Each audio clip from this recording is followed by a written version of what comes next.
70 kilometres northwest of Melbourne, there is a rock formation that has been lying to people for over a century. Not about the schoolgirls. Everyone knows by now that Joan Lindsay invented those. The lie is bigger than that. Scientists who have spent years studying this specific formation have concluded that what most Australians think they are looking at when they visit Hanging Rock is almost completely wrong. The actual story, the geological one, the archaeological one, and the one that nobody put in the tourism brochure is stranger, older, and more unsettling than anything a novelist could have dreamed up on her study floor. The rock that shouldn't exist. Most people who drive the Calder Freeway toward Macedon glance up at Hanging Rock on the horizon and see an interesting hill. A bit dramatic, sure. Photogenic. Good for a weekend picnic, the kind of place you visit once, take a few photographs, buy a magnet from the gift shop and tick off the list. That is the wrong way to see it. And once you understand what geologists have actually found here, you will never look at it the same way again. Hanging Rock is classified as a mamelon. If that word means nothing to you, you are in good company, because most people, including most geologists outside of this specific subdiscipline, have never encountered one in the field. A mamelon is one of the rarest volcanic landforms on Earth, and the reason it is so rare comes down to what happens when magma behaves badly. Most people picture volcanic eruptions as lava flowing outward across the landscape, fluid spreading, dramatic in a cinematic sense. A mamelon forms when the magma is too thick and viscous to do any of that.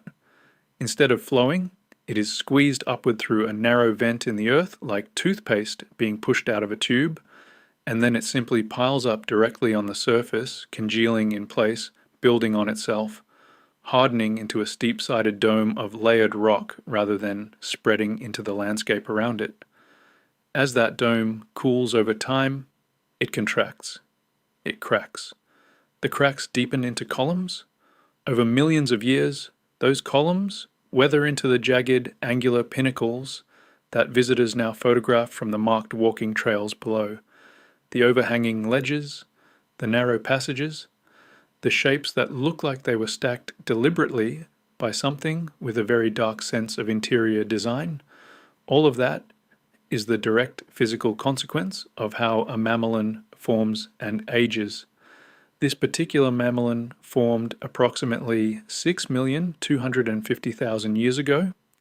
To put that in perspective, modern humans did not yet exist anywhere on Earth at that point. The Mediterranean Sea had not yet formed in its current configuration. The Antarctic ice sheets had not yet built up to anything like their eventual size. Hanging Rock was already sitting above this Victorian plain before any of that happened, and the rock it is made of. Here is where it gets genuinely strange. Hanging Rock is composed of a specific material called soda trachyte, technically classified as Salzburgite, a form of trachyte with an unusually high soda content that gives it chemical properties you simply do not find in ordinary volcanic rock. Two other outcrops of this exact composition exist nearby at Camel's Hump and Crozier's Rocks, both formed during the same geological event. Outside of this small area in central Victoria, soda trachyte of this precise composition is found in only 2 or 3 other locations anywhere on Earth. Whatever made this rock is not a common geological event. It is not the kind of thing that happens regularly across the planet and gets repeated in slightly different forms in every geology textbook. It is something specific, unusual, and in its own quiet way, extraordinary, which immediately raises the obvious question, why here? The volcanic chain nobody talks about. The answer to why Hanging Rock exists, where it does requires zooming out considerably, and I mean that almost literally, because to understand this formation properly, you need to think about the Australian continent not as a fixed, permanent thing, but as a moving object. The Australian tectonic plate has been drifting northward toward East Asia for the last 27 million years. Not quickly by any human standard, but steadily, relentlessly, in the way geology tends to work. And as it moves, it has been passing very slowly over a stationary volcanic hotspot, sitting deep inside the Earth, fixed in place, while the plate above it keeps shifting. That hotspot has been burning through the plate from below, producing a chain of volcanic formations that stretches across the entire length of the Australian continent. The chain begins at Hillsborough in northern Queensland, formed roughly 33 million years ago, when that part of the plate was sitting directly above the hotspot. As the plate moved north, the hotspot burned through successive sections further south, leaving a trail of volcanic formations behind it, like a slow-motion record of the continent's journey. Hanging Rock, at 6.25 million years old, is the southernmost and youngest point in that chain. Most people driving the Calder Freeway have no idea they are looking at the final punctuation mark of a geological process that began in tropical Queensland before Australia was anything like the continent it is today. The volcanoes above it in the chain are older and further north. The plate kept moving. Hanging Rock is simply where the process currently ends because the plate has drifted far enough that this section of Victoria is no longer positioned over the hotspot. Here is the part that tends to stop people mid-sentence when they first hear it. If the Australian plate continues moving at its current rate, that hotspot will eventually start producing new volcanic activity further south still, in country that has never experienced it in recorded human history. That is not an imminent event. Nobody is evacuating Melbourne this week, but it is a reminder that the geology of this continent has not actually finished with itself. The story of which Australian landscapes exist and which ones do not is still being written underground, very slowly, but still being written. Hanging Rock is not simply the strangest rock in Victoria. It is the most recent chapter of a story that has been running for 33 million years and is not yet finished. That is the thing the gift shop magnet never quite manages to capture. The people who were there, first before any European surveyor ever drew a line on a map of this area, before Joan Lindsay was born, before the word mamelon had been applied to this specific formation by anyone with a geology degree, the rock the settlers would eventually call Hanging Rock already had a name.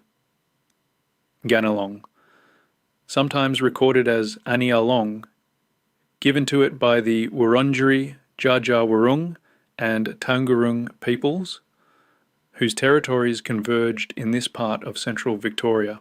The rock sat near the boundaries of all three groups, making it a meeting point as well as a sacred site, a place where different nations could gather under shared obligations to the land and its ceremonial calendar.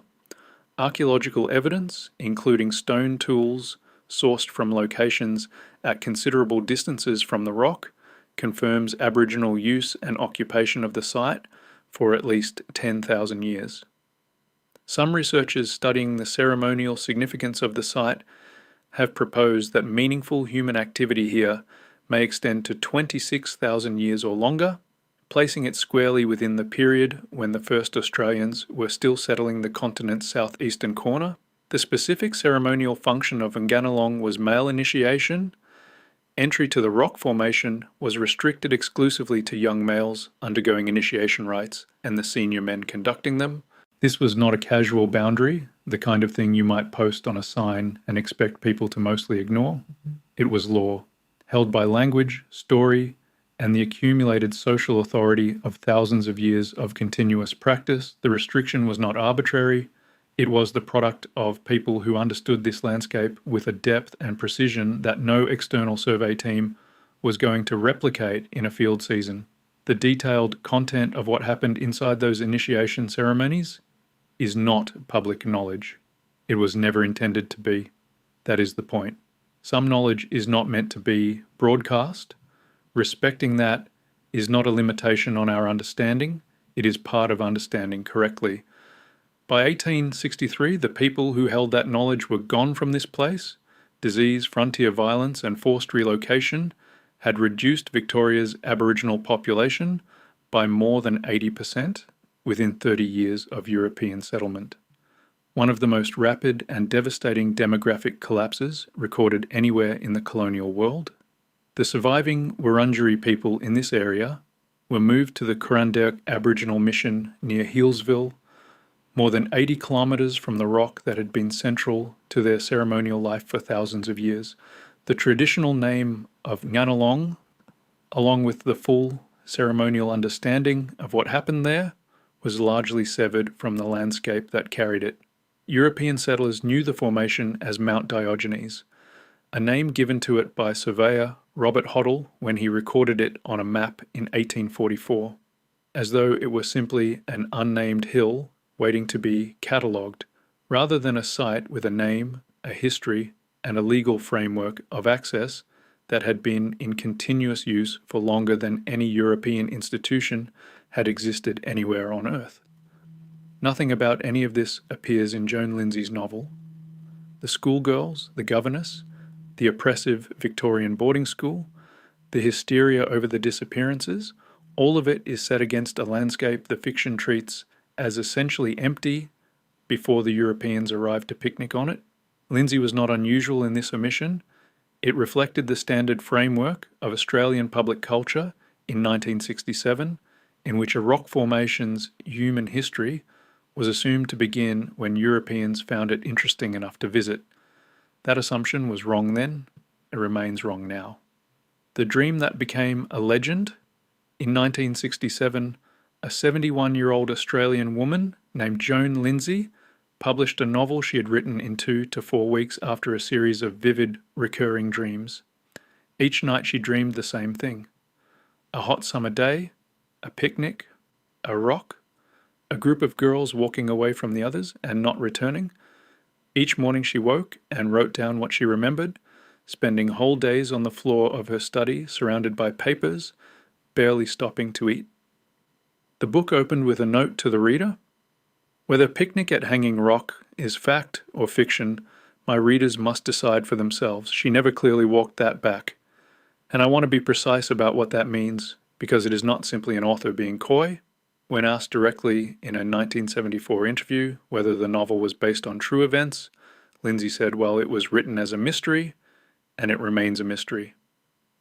If you can draw your own conclusions, that's fine. That is not an answer. That is a very deliberate non-answer. And it worked. The book was set in a real place with real town names described at accurate distances from real roads.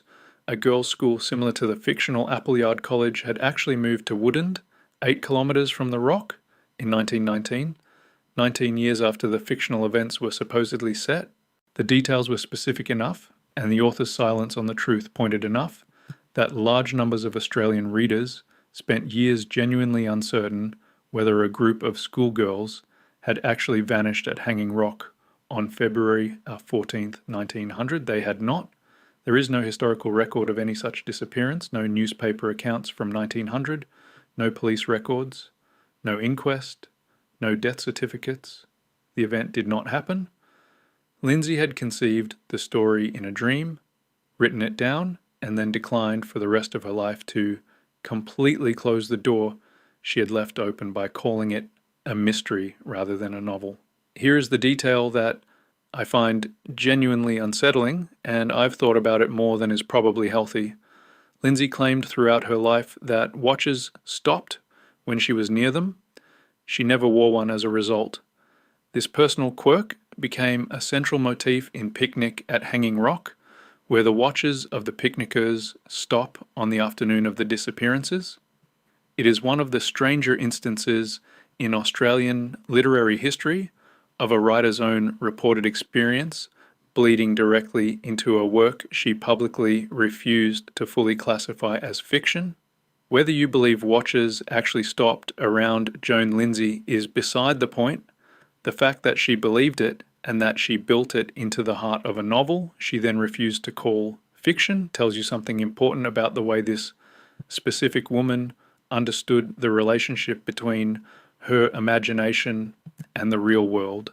That relationship produced one of the most enduring literary mysteries in Australian history, and it is not even the strangest thing about this story. The chapter that may not exist. The original manuscript of Picnic at Hanging Rock contained 18 chapters.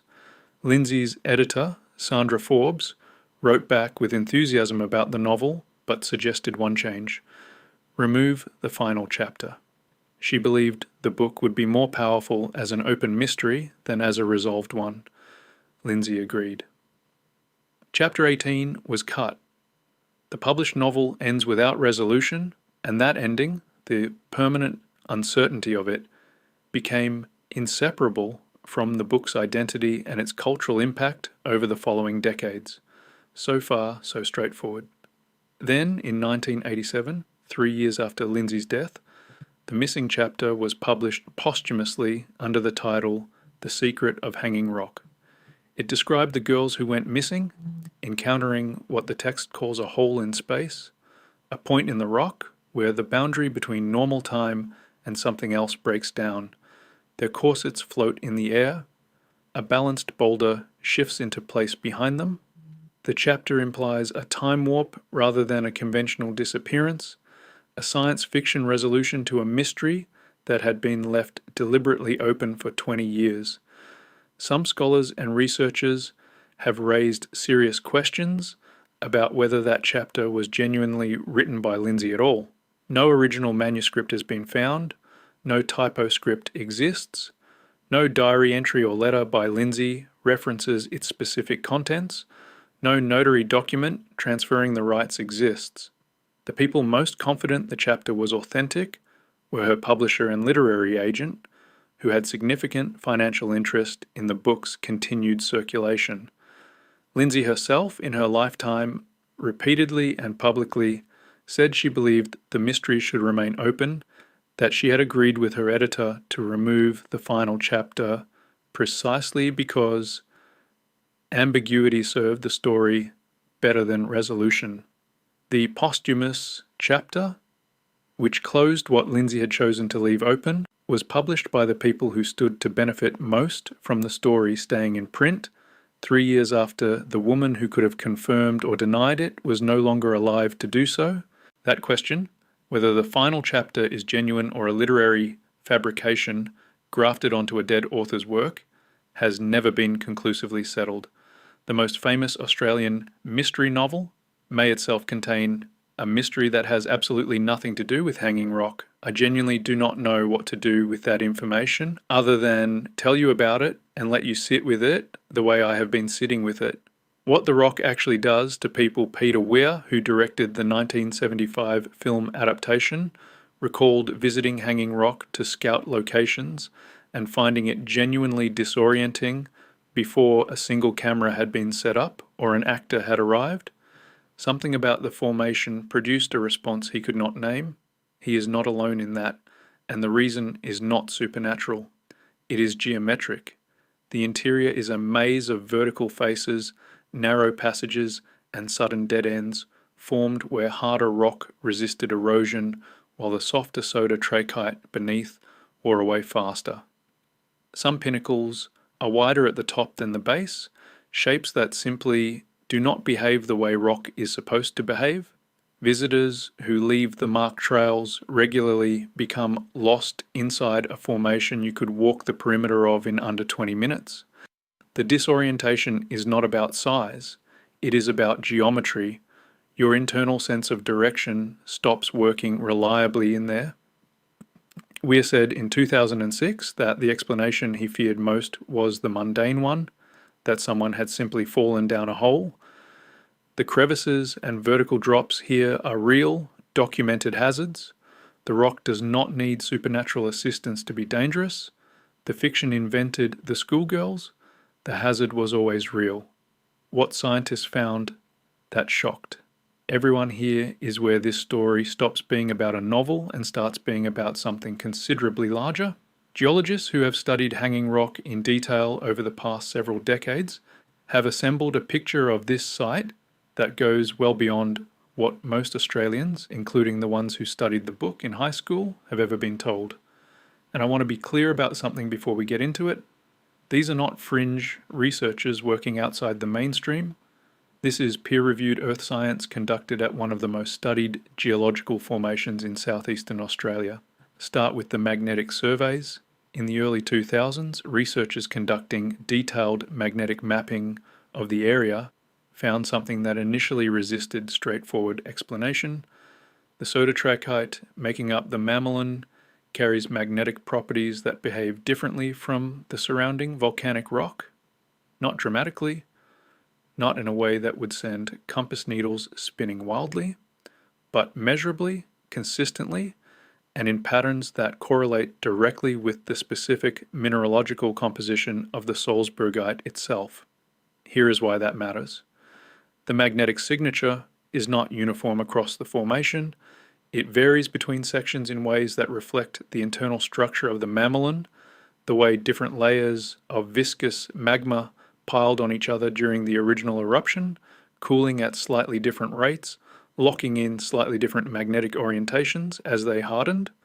Researchers were, in effect, reading the formation from the inside out, building a picture of how the eruption unfolded 6,250,000 years ago in real sequential time. That kind of internal record is exceptionally rare. Most volcanic formations simply do not preserve it this clearly. Then the botanists arrived, and things got stranger still. The mamelon's geometry, those vertical faces and narrow passages, and differential weathering patterns creates a series of microclimates within a very small area, sheltered south-facing sections that stay significantly cooler and wetter than the exposed northern faces. Ledge environments with almost no soil, supporting entirely different plant communities from the base, wind-channeled passages generating localized conditions, found nowhere else in the surrounding landscape. When botanists mapped the species distribution inside the formation precisely, what they found stopped them. The distribution does not follow patterns you would expect from simple elevation or aspect. It follows the internal geometry of the mamelon itself. The way the original magma piled up, the way specific columns cracked, the way individual pinnacles cast shadows across the sections below them.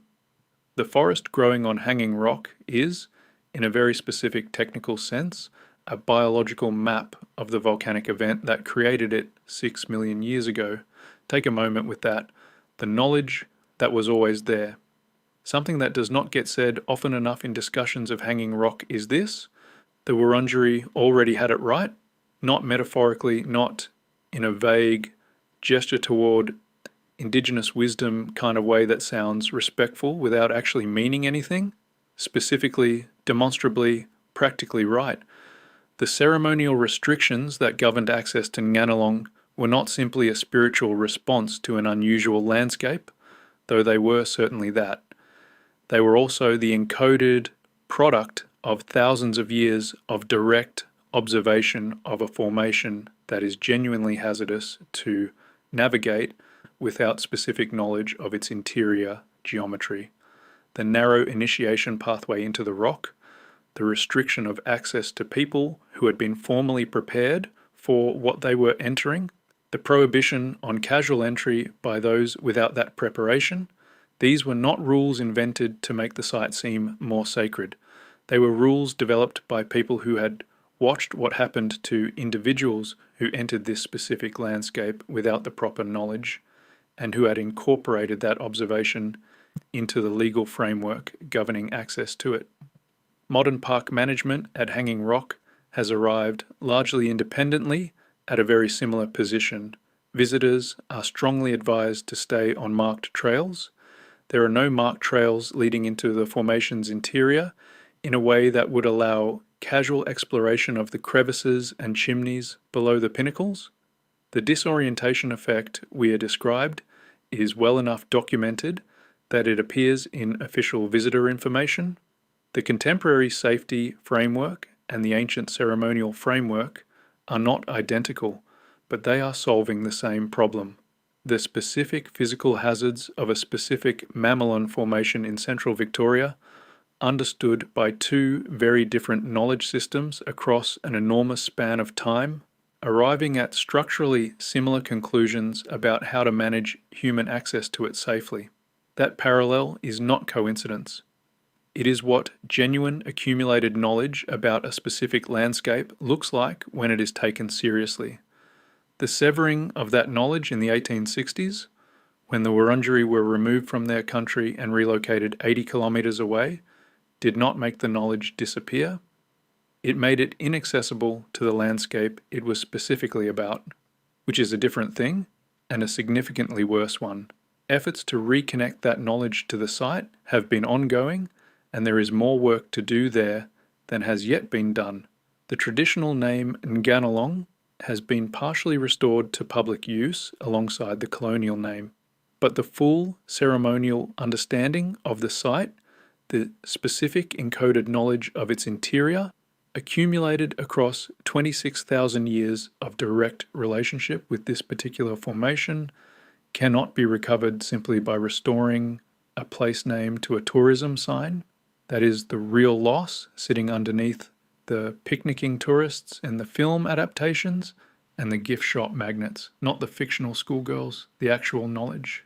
The knowledge that was always there, built up over thousands of generations by people who understood this rock in a way that no geological survey conducted over a handful of field seasons has yet fully replicated, why it still pulls people.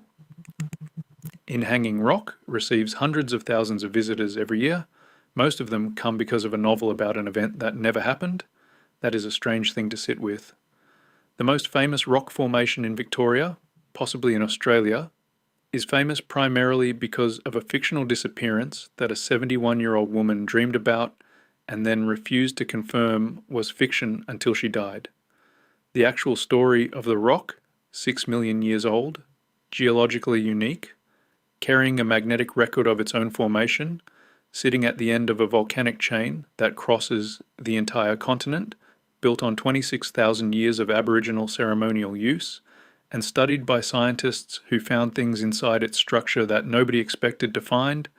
That story is almost entirely unknown to the people standing in front of it taking photographs. There is something almost perfectly Australian about that situation. I say that with affection, but also with a certain amount of exasperation. What keeps drawing people to this site is not, and when you examine it carefully, the novel, or not only the novel. Director Peter Weir identified something when he described feeling unsettled before filming had even begun. The rock produces a response in people that precedes and exceeds the cultural story attached to it. People who have never read the book, who arrive at Hanging Rock without any particular expectation, still consistently describe something they find difficult to name. The visual wrongness of the formation against the surrounding plain, the way the interior disorients even experienced bushwalkers who stray from the paths, the sense that the landscape is not behaving the way landscape is supposed to behave. That response is real. It has a scientific explanation rooted in the specific geometry of the mamelon, in the differential weathering of soda trachyte, in the way 6 million years of cooling and cracking and column formation has produced a visual environment that simply does not match the templates the human visual system applies to ordinary terrain, but knowing the explanation does not entirely dissolve the experience. And that gap between explanation and experience is exactly where the mystery has always lived. The unanswered questions are not all literary. Scientists continue to refine their understanding of the hotspot chain's compositional history. The species distribution inside the mamelon's microclimate patchwork is not fully mapped. The relationship between the site's magnetic properties and its internal structural geology is still being worked out with each new survey technique that becomes available. The rock is still telling researchers things they did not know, slowly, in the way geology tends to work, but still talking. Hanging Rock is not a haunted site. The scientific record does not support a supernatural explanation for anything that has been reported there. What it is a 6 million year old mamelon made of rock found almost nowhere else on Earth, sitting at the end of a volcanic chain that crosses the entire continent, studied by scientists who found a chemically unique eruptive event encoded in its structure, built on 26,000 years of Aboriginal ceremonial knowledge that the colonial period largely severed from the landscape it was specifically about. Joan Lindsay dreamed a mystery and refused to resolve it. The rock underneath that mystery is stranger than anything she put on the page. If this changed the way you see a place most Australians think they already know, leave it in the comments and subscribe for more ancient Australian history that the brochure never quite gets around to mentioning.